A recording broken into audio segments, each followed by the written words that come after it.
O ciúme é um conjunto de emoções que pode gerar reações complexas. Dores, taquicardia, paranoia e até mesmo depressão são bastante comuns em pessoas ciumentas.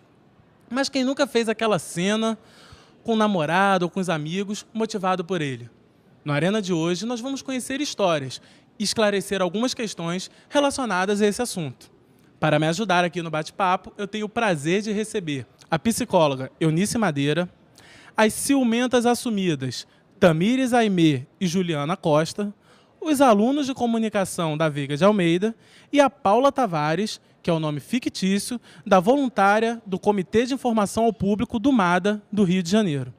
Bom, para começar, eu gostaria de conceituar. Doutora Eunice, eu falei aqui mais ou menos o que é o ciúme, mas eu gostaria que a senhora definisse, né, dentro do olhar da ciência, da pesquisa, o que é o ciúme.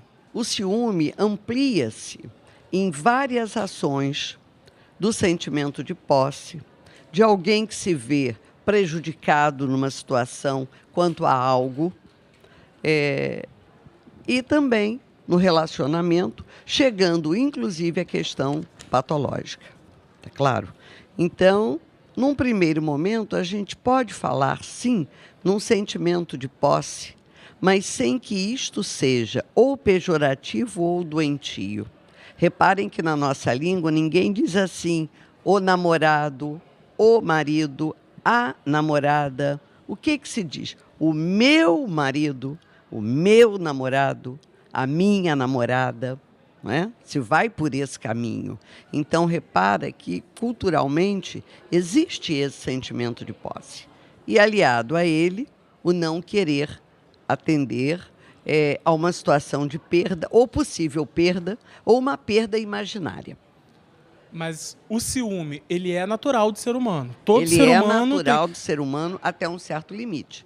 Quer dizer, é um sentimento, como vários outros, que são naturais até o momento em que ele começa a criar condições inadequadas de vida. Que aí ele se torna o problema. Com que certeza. É, né, a história para aqui... Si e os outros. Exatamente. Que é a história aqui da Paula, né, Paula? Paula, que é voluntária do MADA, e veio aqui para contar a história dela. Paula, quando que você percebeu que você precisava procurar ajuda porque o seu ciúme já estava passando da barreira daquilo que pode ser considerado normal? Então, eu estava num relacionamento onde eu comecei a ficar com ciúmes doentio e, assim, irracional, né? Comecei a dar puxão de cabelo nele em lugares públicos e eu vi que eu comecei a ficar muito adoecida por aquela relação, né? E cheguei até a agredir ele fisicamente. E nesse dia eu vi que realmente eu precisava de ajuda e busquei a Irmandade do MADA, que é um grupo de mulheres que queiram se recuperar da dependência de relacionamentos destrutivos. Bom, mas você procurou ajuda através da novela, né, Mulheres Apaixonadas, que tinha a personagem lá da Júlia Gam, para o pessoal de casa, né, que talvez não recorda, que sofria de ciúmes excessivos. Foi a partir desse momento que você resolveu procurar ajuda, não foi isso? Isso. E quando você chegou lá, que você viu que tinha outras mulheres numa situação, de repente, mais grave que a sua, né, numa situação mais complexa, como é que você se sentiu? Então, eu fui acolhida, né, e vi todas aquelas mulheres se recuperando. Eu senti uma força, uma fé, uma esperança dentro do grupo e pensei, nossa, aqui é meu lugar, né? Sentia me pertencer e todas aquelas mulheres que estavam ali entendiam aquilo que eu estava passando, aquela dor insuportável, né? Eu estava falida emocionalmente, financeiramente, espiritualmente, né? Estava muito adoecida naquela relação e encontrei ajuda ali no grupo. Então, para mim foi muito importante. Eu fiz realmente o meu primeiro passo, né? Que eu era impotente perante aquele relacionamento e que minha vida tinha se tornado ingovernável. Como é que é esse processo, né, lá do MADA? Porque assim, lá vocês têm essa obrigação, você quando entra lá, como é que é esse trabalho? Você é obrigado a ficar um tempo? Como é que funciona isso? Dentro do grupo existe um programa de 12 passos, né? E o MADA também é baseado no livro Mulheres que Amam Demais. E lá tudo é sugerido, né? Nada é obrigado. Você vai assistindo às reuniões e você vai se recuperando. A recuperação ela é individual, né? Cada uma no seu tempo. Agora, me tira uma dúvida aqui, Paula. Quanto tempo você ficou até você se dar conta? Desde o momento que você percebeu que a sua relação não estava indo bem, até você perceber que você não podia mais resolver aquilo sozinha, demorou quanto tempo, mais ou menos?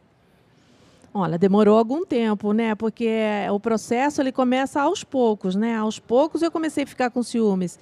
E depois aquilo foi aumentando, né? A minha insegurança foi aumentando.